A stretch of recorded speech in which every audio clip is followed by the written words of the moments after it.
Welcome to on. स्वागत है सभी का आपके अपने यूट्यूब चैनल MBA क्लासेस में। मैं विक्रम सिंह आप सभी लोगों का सह दिल से स्वागत करता हूँ। दोस्तों, हमारी जो सीरीज़ चल रही है, आज हम लोग क्लास 12 का पहला चैप्टर कूलाम्स लॉ और वैद्युत क्षेत्र के विषय में पढ़ेंगे।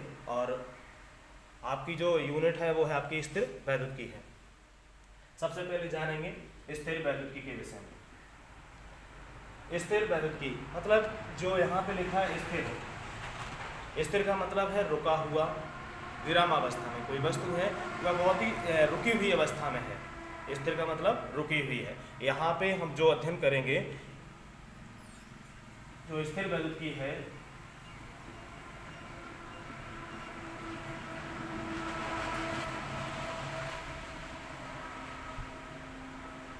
स्थिर वैद्युतिकी में क्या होता है कि स्थिर वैद्युतिकी में आपका जो आवेश होता है वह विराम की अवस्था में होता है। मतलब भौतिक विज्ञान की वह शाखा जिसमें आवेशों का विरामावस्था में अध्ययन किया जाएगा, एट द रेस्ट पोजीशन।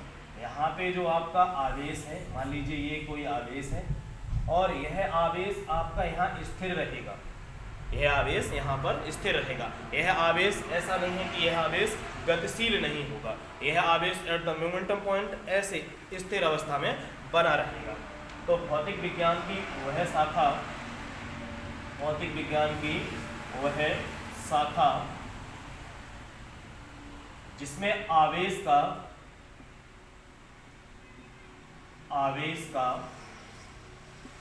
विराम अवस्था में अध्ययन किया जाएगा। विराम अवस्था में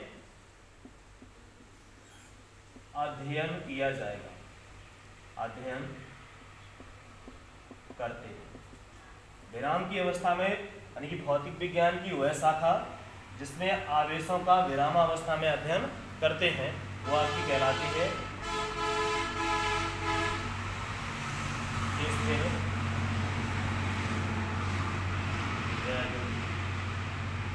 स्थिर वैद्युतिकी। जो स्थिर वैद्युतिकी है उसमें आवेश का कौन सी अवस्था में, विराम की अवस्था में अध्ययन करेंगे। स्थिर वैद्युतिकी के अंतर्गत हम लोग पढ़ते हैं, सबसे पहले यहाँ लिखा है कूलाम का नियम और वैद्युत क्षेत्र। वैद्युत क्षेत्र जो विद्युत की कंडीशन है, आप विद्युत कहाँ से उत्पन्न होगी, तो जो विद्युत होती है, विद्युत का मतलब है किसी दूसरी वस्तु को अट्रैक्ट कर लेना।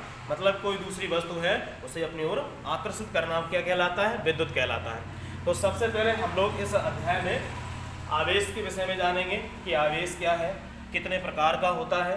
ठीक है,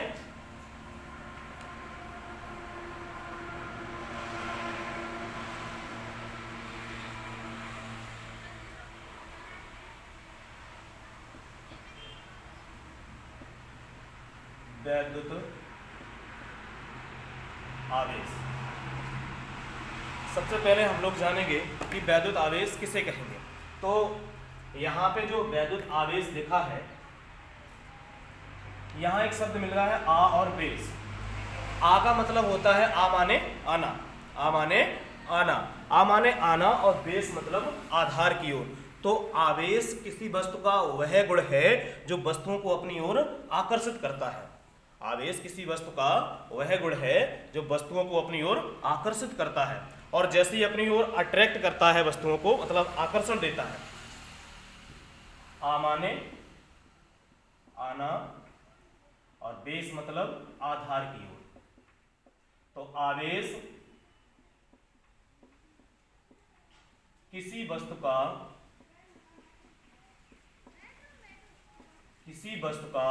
वह गुण है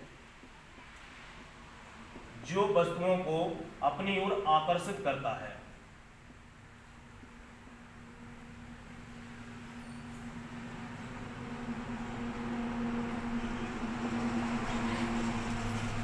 आवेश किसी वस्तु का वह गुण है जो वस्तुओं को अपनी ओर आकर्षित करता है, और जो वस्तुओं को अपनी ओर आकर्षित करता है जिसके कारण पदार्थ वैद्युतमय हो जाता है। पदार्थ कैसा होगा, पदार्थ आपका हो जाएगा वैद्युतमय। यहाँ पे एक शब्द उपयोग में आ रहा है वैद्युतमय। मय जो होता है, मय मतलब लीन हो जाना, मय मतलब लीन हो जाना, मतलब कोई वस्तु है उसमें लीन हो जाना, उसी में खो जाना। तो जैसे ही अगर वैद्युत में लीन हो गया, इसीलिए वैद्युत में खो गया, इसीलिए उसे हम कहते हैं वैद्युत आवेश। जो वैद्युत आवेश है उन्हें देखेंगे कि वैद्युत आवेश यानी कि आवेश किसी वस्तु का वह गुण है जो वस्तुओं को अपनी ओर आकर्षित करता है, जिसके कारण पदार्थ वैद्युतमय हो जाता है, इसके कारण पदार्थ वैद्युतमय हो जाता है। तो आवेश का मतलब आ माने आना और वेश मतलब आधार की ओर, यानी कोई दूसरी वस्तु किसी दूसरी वस्तु को अपनी ओर खींचे, अपने आधार की ओर लाए, तो क्या है? आवेश। आवेश दो प्रकार का होता है। आवेश आपका जो वैद्युत आवेश है, आवेश दो प्रकार का होता है। कौन कौन से प्रकार हैं आपके? धनावेश, धनावेश और दूसरा आपका ऋणावेश। आवेश आपका कितने प्रकार का? दो प्रकार का होता है आवेश। आवेश दो प्रकार का होगा, धनावेश और ऋणावेश। जो आपका धनावेश होता है और जो धनावेश है, धनावेश को हम कहते हैं इंग्लिश में कैट आयन, कैट आयन। और जो आपका ऋणावेश है उसे कहते हैं एन आयन, यानी कहते हैं धनायन ऋणायन। तो धनावेश कैटायन पॉजिटिव होता है और ऋणावेश आपका नेगेटिव चार्ज होता है, पॉजिटिव चार्ज और नेगेटिव चार्ज। लेकिन जो पॉजिटिव और नेगेटिव यहाँ पे हम लोग कैटायन एनॉन से समझेंगे। कैट माने CAT, कैट माने होती है आपकी बिल्ली, CAT कैट, कैट माने बिल्ली। अगर जो बिल्ली है, अगर एबोनाइट की जो छड़ है, अगर हमारे पास जो कैटॉन है, कैट से समझेंगे, अगर जैसे बिल्ली वाली अगर कंडीशन से जाएं, तो जो बिल्ली है, बिल्ली की खाल से अगर हम किसी धातु की छड़ को रगड़ते हैं, ठीक है, जब हम एबोनाइट की छड़ को बिल्ली की खाल से रगड़ते हैं, ठीक है, जब एबोनाइट की छड़ को बिल्ली की खाल से रगड़ते हैं तो वह छड़ छोटे छोटे कागज के तुन के टुकड़े आदि को अपनी ओर आकर्षित कर लेती है। तो जो एबोनाइट की छड़ को बिल्ली की खाल से रगड़ते हैं तो जो आवेश उत्पन्न होता है उसे हम कहते हैं धन आवेश। ठीक है, माफ कर दे रहे हैं।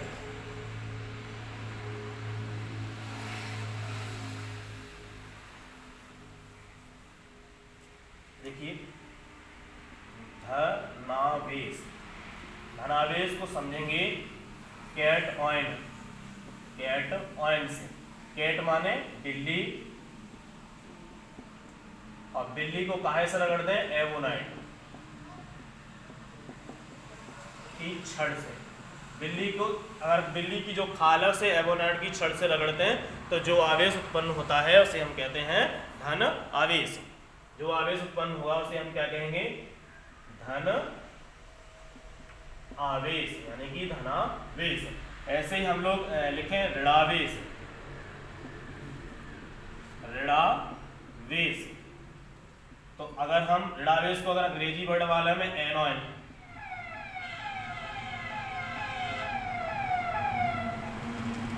ऋणावेश, अगर हम अब एन माने ऐनक से याद रखो, ऐनक, और जो ऐनक मतलब चश्मा, और चश्मे में हम क्या लगाते हैं? चश्मा जो बनवाया जाता है वो काहे का बनवाते हैं? कांच का। तो अगर हम कांच जो है, कांच है, अगर एन माने ऐनक, ऐनक, और ऐनक जिससे याद आएगा चश्मा। अगर हम कांच जो है उस पर हम क्या रगड़े? रेशम रगड़े, रेमस लिख दिया है। कांच की जो छड़ है उस पे हम रेशम को रगड़े, रेशम। अगर रेशम को रगड़ते हैं तो जो आवेश उत्पन्न होता है उसे हम कहते हैं ऋण आवेश। और हम कांच जो है, कांच की छड़ है, और उसे हम रेशम से रगड़ दें तो जो आवेश उत्पन्न होगा उसे हम क्या कहेंगे? ऋण आवेश। तो आवेश के विषय में आप कांच की छड़ को रेशम से रगड़ें तो ऋणावेश, और अगर हम एबोनाइट की छड़ को बिल्ली की खाल से रगड़ें तो जो आवेश उत्पन्न होगा उसे हम कहेंगे धन आवेश। धनावेश और ऋणावेश, मतलब जो आवेश की कंडीशन है वो आपकी प्रेरण द्वारा भी उत्पन्न होती है और घर्षण द्वारा भी उत्पन्न होती है। प्रेरण द्वारा क्या है कि कोई वस्तु है उसको देख के अगर प्रेरण से अगर हो रहा है तो प्रेरणावेश हो जाएगा।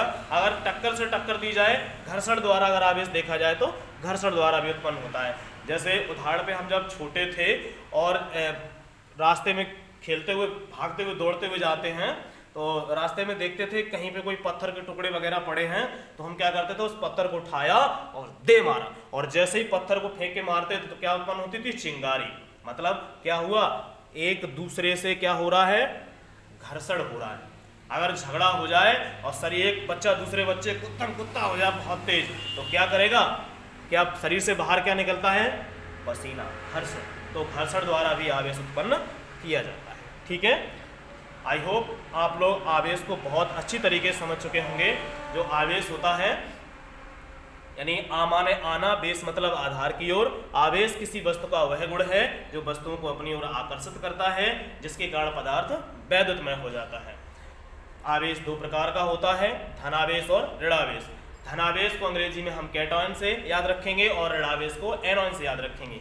धनावेश जो कैटायन है, मतलब जब हम बिल्ली की खाल जो है उसमें एवोनाइट की छड़ को रगड़ते हैं तो जो आवेश उत्पन्न होता है उसे हम कहते हैं धनावेश।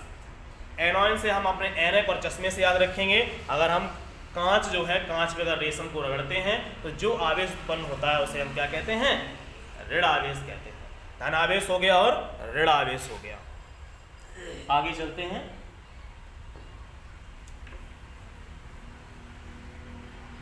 बात आती है सर जो आवेश है, और आवेश के विषय में हम लोग जानते हैं कि जैसे आवेश है किसी वस्तु में, जो आवेश की मात्रा है किस प्रकार से हम बता सकते हैं कि यह धनावेशित पदार्थ है या यह ऋणावेशित पदार्थ है। तो देखिए,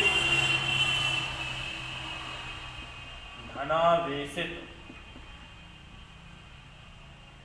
यहां पे लिखा है आपका, ऋणावेशित दो पदार्थ हैं आपके पास, एक ये पदार्थ है और एक ये पदार्थ है। अब यहां पे एक व्यक्ति धनी है और एक व्यक्ति बहुत ही कर्ज में डूबा है। मतलब ऐसा पदार्थ है, इलेक्ट्रॉन सिद्धांत के आधार पर अगर आप समझें तो ऐसा पदार्थ होगा कि जिसमें अगर आपके पास जिस पदार्थ से इलेक्ट्रॉन बाहर निकल रहा है, इलेक्ट्रॉन कमी हो रही है, इलेक्ट्रॉन की कमी हो रही है, अगर कोई पदार्थ है उसमें इलेक्ट्रॉन की कमी हो रही है, तो अगर इलेक्ट्रॉन की कमी हो रही है मतलब ई लिखा है, ई के ऊपर एक ऋण चिन्ह लगा है, मतलब उसका मतलब है कि जो इलेक्ट्रॉन है वो कर्ज में डूबा है। इलेक्ट्रॉन जो है वो क्या है, कर्ज में डूबे हैं, उनके ऊपर ऋणावेश लगा है, मतलब उसके पास बहुत कर्ज है। तो अगर किसी पदार्थ से, कोई पदार्थ है, मान लीजिए आपका आवेशित पदार्थ, कोई पदार्थ है, इससे इलेक्ट्रॉन बाहर निकल रहे हैं, इस पदार्थ से क्या हुआ, इलेक्ट्रॉन बाहर निकल रहे हैं। अगर इस पदार्थ से इलेक्ट्रॉन बाहर निकल रहे हैं तो इसका मतलब है कि इसकी प्रकृति, मतलब इलेक्ट्रॉन हट गए, इलेक्ट्रॉन चले गए, इलेक्ट्रॉन दुनिया छोड़ गए, नहीं की मतलब कर्ज हट गया, मतलब व्यक्ति कैसा हो गया, पैसे वाला हो गया, मतलब धनावेशित हो गया, धनी हो गया। तो अगर पदार्थ में इलेक्ट्रॉन की कमी हो रही है, पदार्थ में इलेक्ट्रॉन की कमी, तो वो पदार्थ कैसा हो गया, धनावेशित पदार्थ। अब किसी ने क्या किया, गाड़ी खरीद ली, बस खरीद ली, ट्रक ट्रेला मोटर खरीद ली और जेब में पैसे नहीं, पड़ोसी से उधार ले लिए, मतलब इलेक्ट्रॉन को आने दिया, आजा बेटा आजा, उसने उसे आमंत्रित कर दिया, इलेक्ट्रॉन को खींच लिया, इलेक्ट्रॉन, बहुत सारे इलेक्ट्रॉन ले लिए। यहाँ पे अगर किसी पदार्थ में इलेक्ट्रॉन की अधिकता आ जाए, मतलब कोई पदार्थ है उसमें इलेक्ट्रॉन बहुत आ रहे हैं, इलेक्ट्रॉन की कमी होने की जगह इलेक्ट्रॉन की वृद्धि हो रही है, लगातार दिन प्रतिदिन डेली रेगुलर कर्जा बढ़ रहा है इंसान पे, इलेक्ट्रॉन की अगर वृद्धि हो रही है तो वो पदार्थ आपका कैसा हो गया, ऋणावेशित पदार्थ। अगर अब प्रकृति पूछी जाए कि धनावेशित प्रकृति किसकी होगी और ऋणावेशित प्रकृति किसकी होगी, तो क्या बताएंगे, वे पदार्थ जिनमें इलेक्ट्रॉन की कमी हो जाए, इलेक्ट्रॉन की कमी हो जाए तो उसे हम कहेंगे धनावेशित पदार्थ। इलेक्ट्रॉन की कमी हो जाए तो उसे कहेंगे धनावेशित पदार्थ। और वे पदार्थ जिनमें इलेक्ट्रॉन की वृद्धि हो जाए, वे पदार्थ जिनमें इलेक्ट्रॉन की वृद्धि हो जाए उन्हें कहेंगे हम ऋणावेशित पदार्थ। अगर इलेक्ट्रॉन की अधिकता है तो वो आपका ऋणावेशित है, और इलेक्ट्रॉन की कमी है, अगर इलेक्ट्रॉन की कमी है तो वो आपका धनावेशित है। एग्जाम्पल के तौर पे ये मेरा भाई रामू और ये मेरा भाई श्यामू, इस पे 10,000 का कर्जा है, 10,000 का कर्जा है, उस पे है रामू पे। और ये आपका भाई श्यामू, इस पे 20,000 का कर्जा है, 20,000 का कर्जा है। तो मेरे दोस्त आप लोग कमेंट सेक्शन में लिखेंगे कि इन दोनों में से, रामू और श्यामू में से कौन धनी है, कौन धनी है, मतलब आपका कौन सा पॉजिटिव है, किस पर ज़्यादा इलेक्ट्रॉन, क्या किस सॉरी जिस पर कम इलेक्ट्रॉन है। अगर ज़्यादा इलेक्ट्रॉन हो जाएंगे तो आप समझ ही जाएंगे क्या हो जाएगा। ठीक है, तो आप कार, बस, मोटर, ट्रक, ठेला लेना पसंद करेंगे या फिर धनी बनना चाहेंगे, तो आपके ऊपर डिपेंड करता है। आप इसका स्क्रीनशॉट लेकर बताएंगे जरूर कमेंट सेक्शन में। आई होप आप लोग स्क्रीनशॉट ले चुके होंगे। आगे समझेंगे आवेश संरक्षण, आगे समझेंगे आवेश संरक्षण। देखिए आवेश संरक्षण क्या, संरक्षण का मतलब क्या है, कोई वस्तु है उसका रख रखाव कर देना। संरक्षण का मतलब क्या है, रख रखाव कर देना। जैसे हमारे संरक्षक, हमारे माता पिता हमें बहुत प्यार से रखते हैं, संभाल के रखते हैं, तो वो क्या संरक्षण है। अचार खराब ना हो जाए तो क्या डाल देते हैं, छिरका डाल देते हैं, वो खराब ना हो। तो संरक्षण का मतलब बचाए रखना। वैसे ही जो आवेश होता है, आवेश संरक्षण का मतलब है आवेश को ना तो हम लोग उत्पन्न करेंगे और ना ही नष्ट करेंगे। संरक्षण का मतलब है कि कोई वस्तु खराब ना होने हम, तो आवेश को ना तो हम उत्पन्न करेंगे और ना ही नष्ट कर सकते हैं। आवेश को उत्पन्न करना हमारे बस में नहीं है, आवेश को उत्पन्न करना हमारे बस में नहीं है, और ऐसे ही आवेश को नष्ट करना भी हमारे बस में नहीं है। आवेश को ना तो उत्पन्न किया जा सकता है और ना ही नष्ट किया जा सकता है, लेकिन आवेश को हम लोग ट्रांसफर जरूर कर सकते हैं, एक माध्यम से दूसरे माध्यम में परिवर्तित कर सकते हैं, स्थानांतरण कर सकते हैं। स्थानांतरण। देखिए आप लोग आलस्य के साथ ना पढ़ें, तलवारें खींच लें। तलवारें खींचने मतलब ये नहीं कि युद्ध प्रारंभ कर दें। जब भी आप लोग अध्ययन करने के लिए बैठे, वीडियो क्लिक करें, अपने साथ में कॉपी और कलम जरूर रखें। रेगुलरिटी से आज मान लीजिए पहला लेक्चर देख रहे हैं आप लोग समझदार हैं।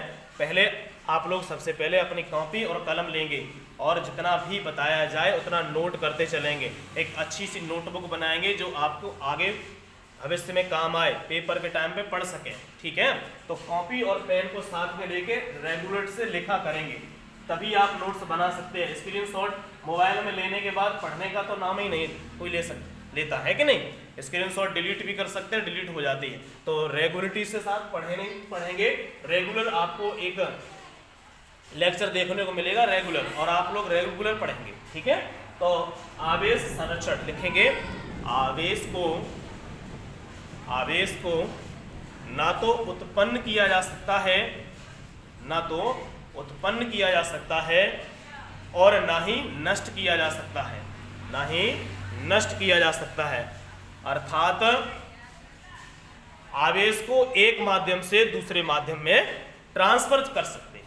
ठीक है, आवेश को ना तो उत्पन्न कर सकते हैं और ना ही नष्ट कर सकते हैं। इसे कहते हैं आवेश संरक्षण का नियम। इसे कहेंगे आवेश संरक्षण का नियम। जो आवेश संरक्षण का नियम है वह ऊर्जा संरक्षण से मिलता जुलता है। जो आवेश संरक्षण का नियम है वह ऊर्जा संरक्षण से मिलता जुलता है। जैसे यहाँ आवेश को हम ना उत्पन्न कर सकत ना नष्ट कर सकत, वैसे ऊर्जा संरक्षण में ऊर्जा को ना तो उत्पन्न किया जा सकता है और ना ही नष्ट किया जा सकता है, मतलब एक माध्यम से दूसरे माध्यम में ट्रांसफर किया जा सकता है। तो आवेश संरक्षण को आप लोग अच्छे समझ चुके होंगे कि आवेश को ना उत्पन्न करेंगे और ना ही नष्ट कर पाएंगे, मतलब एक रूप से दूसरे रूप में ट्रांसफर कर सकते हैं।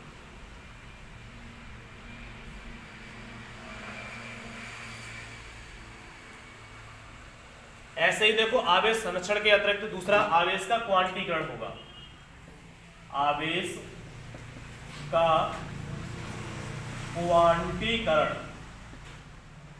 आवेश का क्वांटीकरण। आवेश क्वांटीकरण से मतलब है, यहां पे देखो क्वांटम वर्ड आया है, क्वांटम, क्वांटम यानी जो क्वांटम है, क्वांटम का मतलब होता है संख्या, क्वांटम का मतलब संख्या, और ऐसी संख्या जिसका मान पूर्ण होना चाहिए। क्वांटम का मतलब संख्या और ऐसी संख्या जिसका मान पूर्ण हो, जैसे 1, 2, 3। अब ऐसा नहीं है कि 1/2, 2/4 और 3/6 अपूर्ण संख्या नहीं होनी चाहिए। क्वांटम का मतलब है, मतलब आपका पूर्ण संख्या होनी चाहिए। तो आवेश का क्वांटीकरण से मतलब है यहाँ पे जैसे है वैसे ही बने रहे, जैसे हैं वैसे ही बने रहे, मतलब आवेश जो है जैसा है वैसा ही बना रहे। तो मतलब आवेश का क्वांटीकरण क्या होगा कि आवेश को अनिश्चित रूप से विभाजित नहीं कर सकते। अगर राम अकेला भाई है तो सारी जमीन को मालिक राम ही है, पड़ोसी की नहीं है। ऐसे ही आवेश का क्वांटीकरण है, मतलब आवेश को अनिश्चित रूप से विभाजित नहीं किया जा सकता, विभाजित नहीं किया जा सकता,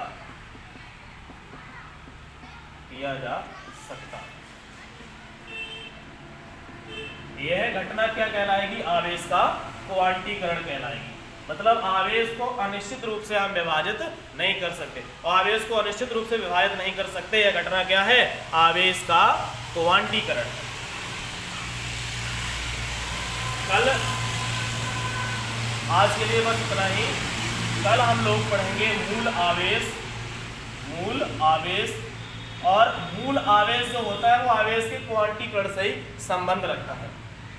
तब तक के लिए जो लोग इस नए चैनल पर विजिट कर रहे हैं, नए इस चैनल को देख रहे हैं, वो इस चैनल को सब्सक्राइब कर लें, बेल आइकन प्रेस कर लें, ताकि आने वाली सभी नोटिफिकेशन आपको सबसे पहले मिल जाए। और जहाँ तक है, यह आपका अपना यूट्यूब चैनल है MBA क्लासेस, इस पर आप लोग रेगुलर बने रहें, और आप लोगों को बिल्कुल भी कहीं भटकने की ज़रूरत नहीं है। आप अपने इस प्यारे भाई का सपोर्ट करें। जय हिंद, लव यू, बाय।